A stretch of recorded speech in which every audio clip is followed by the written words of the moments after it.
Hé, hé, hé, tout ce que vous avez testé sur les autres, que ce soit la foi ou autre chose, est un acte qui va se retourner contre toi. C'est ta propre justice qui va te dire non, non, tu n'as pas à faire ça envers les autres. Regarde là, toi, ta foi. Va la chercher, ta vraie foi, au lieu de vouloir saccager celle des autres. Ben oui. Quand on teste la foi, la loyauté ou l'amour, ou même la solidarité de quelqu'un, eh ben, on envoie dans le champ des doutes, le champ magnétique forcément, hein, et quand vous lâchez, ça s'envoie dans la matière. Peut-être même des intentions de contrôle, une énergie de méfiance, une vibration de manque. Et l'univers répond toujours à la vibration, jamais au mot. Donc tout ce que tu ressens, mais ça c'est dans ton mental, parce que tu ressens cette haine, cette colère, et tout ça tu vas l'envoyer vis-à-vis de quelqu'un. Mais ça va te revenir en centuple, mon Dieu. Et en plus ta justice divine va t'équilibrer, parce que tu n'es pas équilibré du tout, du tout, du tout pas. Hein? Et ouais. Donc, ici tout revient à l'autre, énergétiquement. Je ne crois pas en la vie, je ne crois pas en moi, je ne crois pas en la relation. Alors, eh ben la vie t'envoie exactement ça, dans des situations où ta propre foi est testée. Ok, on peut parler ici des scorpions. Les scorpions. Pourtant, tu as reçu beaucoup d'amour inconditionnel. On te dit, ben, sème-le pour toi-même. Ok. Oh, tu l'as reçu de la part d'un Verseau. Punaise, comment ça parle bien. J'ai brassé, vous l'avez vu. Ok. Ici, tu vas te transformer. Ok. Et peut-être que tu vas recevoir un message. Là, c'est sur ton téléphone. Donc, le karma, c'est épure ton karma. C'est un boomerang énergétique. Ce que tu donnes, tu le reçois. Donc, l'abondance ou la déchéance. Ok. Là, on te parle vraiment d'une union. D'accord? Une union éternelle qui aurait dû être reproduite de cycle en cycle, de vie en vie. Mais tu étais dirigé par ton instinct, par ton mental. Donc forcément, ton intuition ne pouvait pas passer parce que tu étais tellement orgueilleux et tu as écouté les autres. Moi, je te dis, il fallait pas écouter les autres. Tu as raté quelque chose. Quoi? C'est à toi de voir. Après, moi, voilà quoi.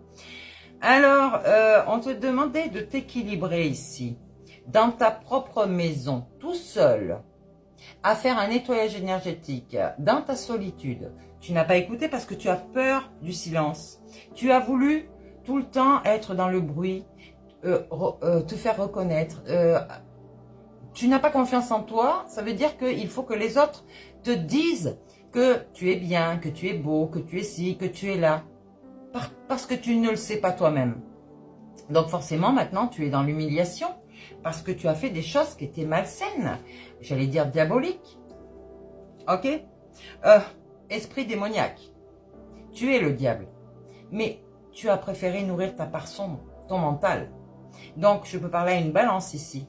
Je peux parler aussi à un cancer. Donc, toujours avec ce scorpion ici qui a écouté ces personnes. Et qui s'est désaligné. Donc, ce scorpion ne veut pas rentrer dans la guérison. Mais c'est dingue ça, c'est à l'envers. Donc, il y a eu des blocages volontaires hein, au niveau de la jalousie, au niveau des vengeances, au niveau de la cupidité, de l'hypocrisie. Et on vous dit ici, c'est à l'envers, qu'il n'y a pas de compromis. Il fallait que tu restes dans la joie, dans la paix, que tu retrouves ta paix intérieure. On te parle de l'harmonie de toi-même, de gérer tes émotions. Eh oui, et maintenant tu te sens dans l'injustice, et maintenant qu'est-ce que tu fais? Tu es en train de fuir, tu es en train de courir. Tu fuis quoi là? La justice, tu fuis quoi? C'est bien marqué danger. Hein. Tu fuis peut-être des personnes qui sont envoyées, ou alors tu fuis des ancêtres. Des ancêtres d'une personne que tu aurais pu troubler, essayer de troubler. Tu sais, tester la foi des autres, c'est un acte qui se retourne contre toi. Eh ouais, on te demande de l'ancrage ici. Hein. Ouh là là, on te demande de l'ancrage. Beaucoup d'ancrage. Donc, peut-être que l'univers a répondu vraiment à ta vibration. Le miroir qu'on te renvoie ici, ce que tu demandes pour l'autre forcément, donc tu l'as appelé pour toi. Et c'est une loi simple ici, hein. Tu souhaites la lumière pour quelqu'un, donc tu amplifies la lumière. Et pareil pour l'ombre. Si tu souhaites du mauvais pour l'autre, tu vas toi-même avoir cette part obscure qui va grandir en toi. Cette colère, cette haine qui va s'accentuer. Donc si tu souhaites la clarté pour quelqu'un, tu vas recevoir cette clarté.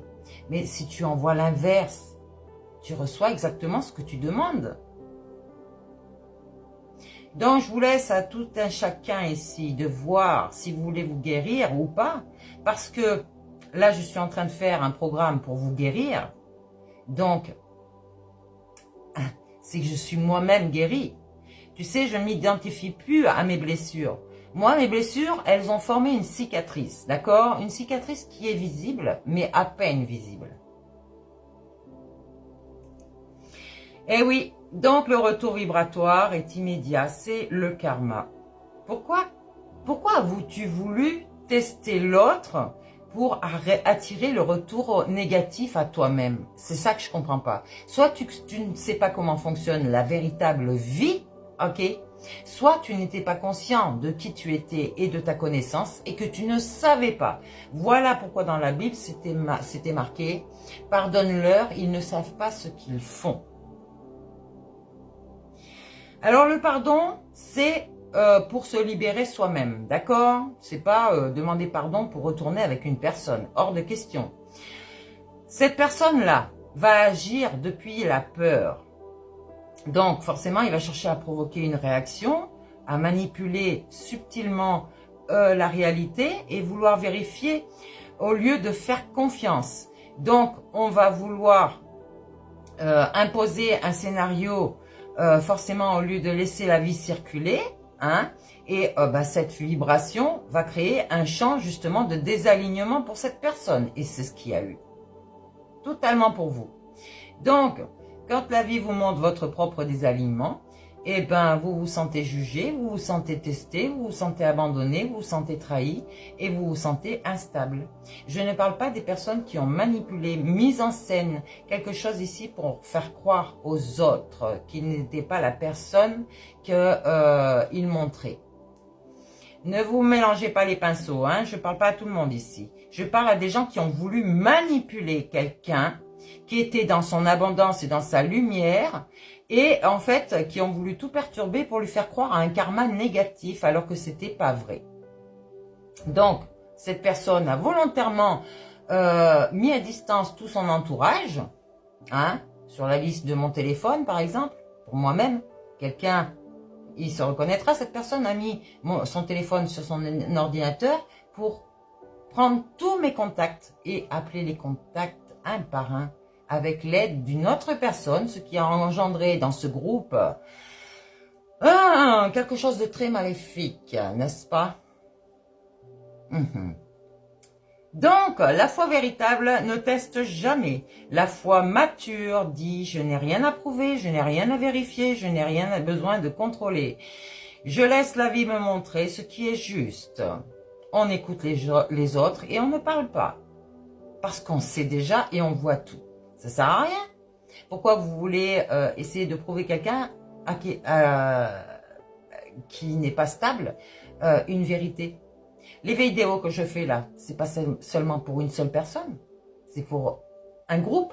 Un groupe, peut-être qui n'est pas du tout ancré, qui ne sait pas du tout qui ils sont eux-mêmes. Et forcément, eh ben, ils testent la foi et la confiance des autres parce que eux-mêmes n'ont pas confiance en eux, tout simplement. Donc, on observe, on va recevoir tout ce qu'on nous dit, tout ce qu'on nous fait, on discerne et on avance, tout simplement. Ok? Et oui, tester l'autre, c'est agir depuis votre peur. Avoir la foi, c'est agir depuis votre axe. Il n'y a pas grand monde qui sont alignés ici. Ok?